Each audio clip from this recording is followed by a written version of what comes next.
Palais de justice de Limoges. Dans quelques jours, pendant 2 semaines, seront jugés des crimes, les agressions les plus graves que condamne la société. Parmi elles, les violences sexuelles, viols, inceste. Les victimes sont des mineurs ou majeurs. Les auteurs, souvent des personnes ayant autorité sur la victime, mais pas toujours. Des procès où l'intimité est dévoilée, les propos sont crus, les émotions malmenées, les interrogatoires tendus. L'investissement psychologique est important. C'est difficile de leur donner un traitement à part, si ce n'est peut-être par ce que vivent les victimes et par le processus de fonctionnement des auteurs.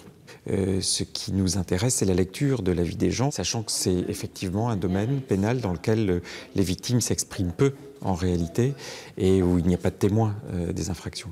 Je pense qu'elles ont un impact sur nous comme sur l'ensemble des professionnels qui y travaillent, mais que l'on arrive à traiter le plus objectivement possible avec les jurés qui aussi ont des difficultés à appréhender cela, mais qui sont capables de prendre du recul et de la hauteur.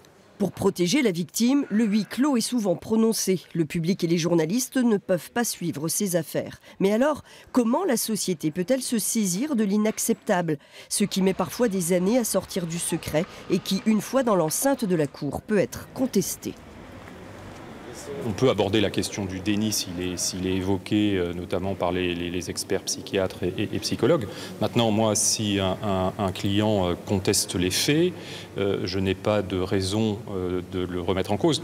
Je ne suis pas ici pour savoir s'il est coupable ou pas, mais pour lui présenter un certain nombre d'éléments que l'on considère comme à charge au niveau de l'accusation et voir avec lui comment répondre à cette accusation. Il faut essayer de mettre un petit peu tous les éléments ensemble et que ce soit des plaidoiries équilibrées, mais sans attaquer directement des victimes, parce qu'il y a aussi un rôle de reconstruction derrière pour les victimes.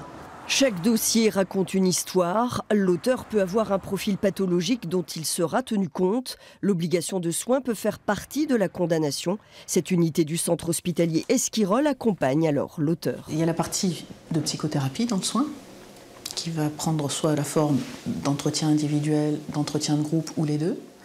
On a aussi quand même des possibilités thérapeutiques par des médicaments qui sont indiqués dans certaines conditions. Il y a parfois des problématiques d'inhibition, de sentiment d'incompétence, d'être débordé par plein de choses dans la vie, le sentiment de subir. Il peut y avoir des personnalités plus en colère, on va dire, qui vont être plus agressives dans leur comportement. Quant à la victime, elle attend la reconnaissance de sa douleur par la société. Désigner celui qui a mal agi la soulage d'un poids, celui de la culpabilité que ça lui soit arrivé à elle.